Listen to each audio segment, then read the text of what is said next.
नमस्कार प्यारे बच्चों, मैं हूं आपकी हिंदी की टीचर ललिता त्यागी। ठीक है, तो आज हम इस वीडियो में बेटा महाभारत, आपकी बाल महाभारत में से प्रथम पाठ महाभारत कथा को पढ़ेंगे।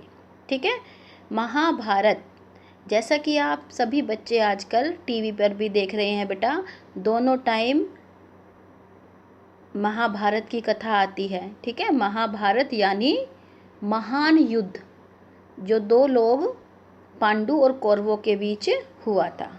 ठीक है, उनके बारे में, वो युद्ध कैसे शुरुआत हुई, उसकी क्या कारण हुए, ठीक है, और वो युद्ध क्यों हुआ, इस युद्ध में कौन कौन थे उसके बारे में बताया गया।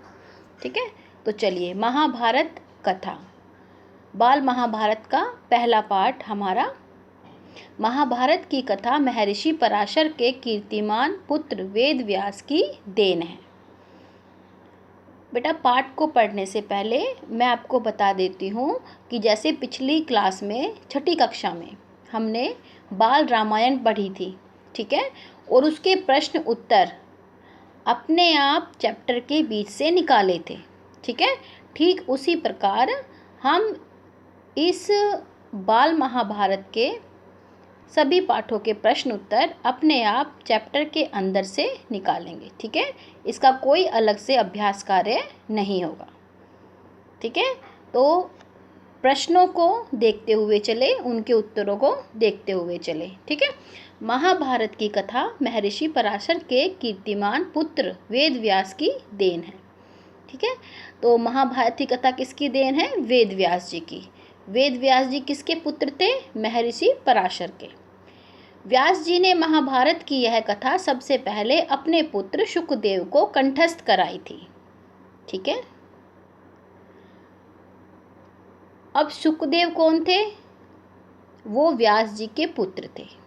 ठीक है बेटा, और महाभारत की कथा सबसे पहले कंठस्थ किसने की थी? व्यास जी के पुत्र शुकदेव ने, और बाद में अपने दूसरे शिष्यों को कराई थी। मानव जाति में महाभारत की कथा का प्रसार महर्षि वैशंपायन के द्वारा हुआ। वैशंपायन व्यास जी के प्रमुख शिष्य थे। ऐसा माना जाता है कि महाराजा परीक्षित के पुत्र जनमेजय ने एक बड़ा यज्ञ किया। इस महायज्ञ में सुप्रसिद्ध पौराणिक सूत जी भी मौजूद थे, और सूत जी ने समस्त ऋषियों की एक सभा बुलाई। महर्षि शौनक इस सभा के अध्यक्ष हुए। ठीक है बेटा, कि महाभारत की जो कथा है वो लिखी किसने है? वेद व्यास जी ने, और मानव जाति में इसका प्रसार किसने किया है? वैशंपायन जी ने। वो कौन थे? वो व्यास जी के शिष्य थे। ठीक है, जनमेजय कौन थे? जनमेजय महाराजा परीक्षित के पुत्र थे। चलिए आगे चलते हैं। सूत जी ने ऋषियों की सभा में महाभारत की कथा प्रारंभ की कि महाराजा शांतनु के बाद उनके पुत्र चित्रांगद हस्तिनापुर की गद्दी पर बैठे। उनकी अकाल मृत्यु हो जाने पर उनके भाई विचित्रवीर्य राजा हुए। उनके दो पुत्र हुए, धृतराष्ट्र और पांडु। बड़े बेटे धृतराष्ट्र जन्म से ही अंधे थे, इसलिए उस समय की नीति के अनुसार पांडु को गद्दी पर बैठाया गया। ठीक है बेटा, इस गद्यांश में क्या बताया गया है कि एक राज्य है हस्तिनापुर, ठीक, वहाँ के राजा कौन थे? शांतनु। तो शांतनु की मृत्यु के बाद उनका कौन सा पुत्र गद्दी पर बैठा? चित्रांगद। लेकिन चित्रांगद की अकाल मृत्यु हो गई। ठीक, तो उनके भाई विचित्रवीर्य को गद्दी पर बैठा दिया गया। अब विचित्रवीर्य कितने पुत्र थे? दो, एक धृतराष्ट्र और दूसरा पांडु। ठीक है बेटा, और जन्म से अंधे कौन थे? धृतराष्ट्र, और इसीलिए किसको गद्दी पर बिठाया गया हस्तिनापुर की? पांडु को। ठीक, अब पांडु को हस्तिनापुर की गद्दी पर क्यों बैठाया गया? क्योंकि विचित्रवीर्य के बड़े पुत्र धृतराष्ट्र जो थे वो जन्म से अंधे थे, इसलिए पांडु को गद्दी पर बैठाया गया। पांडु ने कई वर्षों तक राज्य किया। उनकी दो रानियां थी, कुंती और माद्री। कुछ समय राज्य करने के बाद पांडु अपने किसी अपराध के प्रायश्चित के लिए तपस्या करने जंगल में गए। उनकी दोनों रानियां भी उनके साथ ही थी।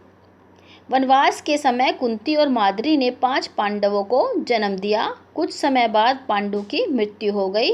पांचों अनाथ बच्चों को का वन के ऋषि मुनियों ने पालन पोषण किया और पढ़ाया लिखाया। जब युधिष्ठिर 16 वर्ष के हुए तो ऋषियों ने पांचों कुमारों को हस्तिनापुर ले जाकर पितामह भीष्म को सौंप दिया। ठीक है बेटा, इस गद्यांश में क्या बताया गया है कि जो पांडु थे उनकी 2 रानियां थी, कुंती और माद्री। पांडु कौन थे? वो हस्तिनापुर के राजा थे। तो जब वो वन में गए हुए थे, उन वनवास में थे, तो वहाँ पे 5 पांडवों का जन्म हुआ। और हस्तिनापुर वो कब वापस आए पितामह भीष्म के पास? जब युधिष्ठिर 16 साल के थे। ठीक है, चलो आगे चलते हैं। पांचों पांडव बुद्धि से तेज और शरीर से बली थे। उनकी प्रखर बुद्धि और मधुर स्वभाव ने सबको मोह लिया था। यह देखकर धृतराष्ट्र के पुत्र कौरव उनसे जलने लगे और उन्होंने पांडवों को तरह तरह से कष्ट पहुंचाना शुरू कर दिया।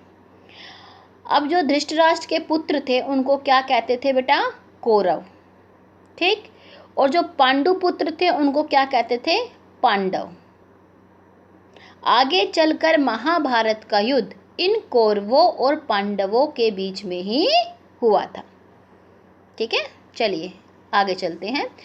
दिन पर दिन कौरवों और पांडवों के बीच वैरभाव बढ़ता गया। अंत में पितामह भीष्म ने दोनों को किसी तरह समझाया और उनके बीच संधि कराई। भीष्म के आदेशानुसार कुरु राज्य के 2 हिस्से किए गए। कौरव हस्तिनापुर में ही राज करते रहे और पांडवों को एक अलग राज्य दे दिया गया जो आगे चलकर इंद्रप्रस्थ के नाम से मशहूर हुआ। इस प्रकार कुछ दिन शांति रही। ठीक है बेटा, अब इस गद्यांश में क्या बताया गया है कि कौरवों और पांडवों में झगड़े होते थे। तो भीष्म पितामह ने क्या किया कि कुरु राज्य को, किस राज्य को? कुरु राज्य को। कौरव और पांडव किस राजवंश के थे बेटा? कुरु राजवंश के। ठीक है, तो कुरु राजवंश को 2 हिस्सों में बांट दिया, एक हस्तिनापुर और दूसरा इंद्रप्रस्थ।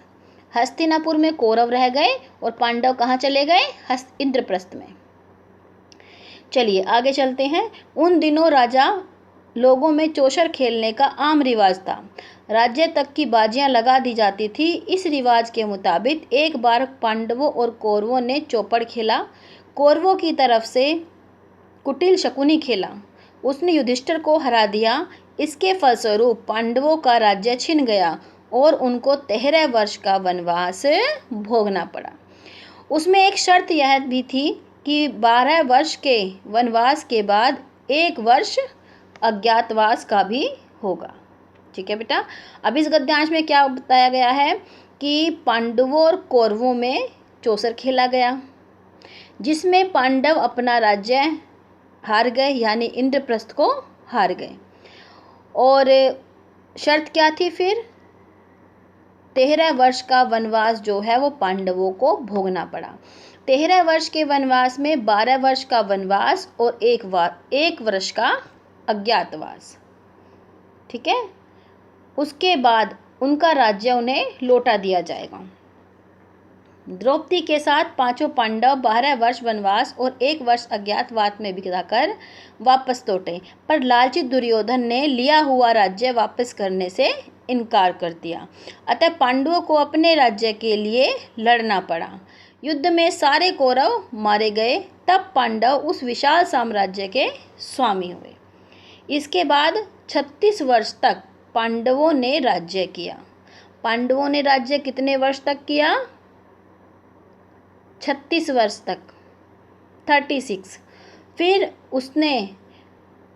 अपने पोते परीक्षित को राज्य देकर द्रौपदी के साथ तपस्या करने हिमालय चले गए। ठीक है बेटा, पांडवों ने जब 36 वर्ष तक राज्य कर लिया, उसके बाद वो राज्य को किसको सौंप गए? राजा परीक्षित को। वो राजा परीक्षित कौन थे? राजा परीक्षित जो हैं वो पांडवों के पोते थे। ठीक, उसके बाद पांडव कहाँ चले गए? हिमालय में चले गए। हिमालय में युधिष्ठिर कौन कौन गए थे? पांचों पांडव और साथ में द्रौपदी। ठीक है बेटा। अच्छा, जब धर्मराज जो युधिष्ठिर है स्वर्ग गए थे, तो उनके साथ कौन एक जानवर गया था? उनके साथ एक कुत्ता गया था। ठीक है बेटा, संक्षेप में यही महाभारत की कथा है। ठीक है, इस वीडियो में इतना ही। अगली वीडियो में इसके अगले पार्ट के साथ हम फिर मिलते हैं। ठीक है बेटा, तब तक के लिए नमस्कार।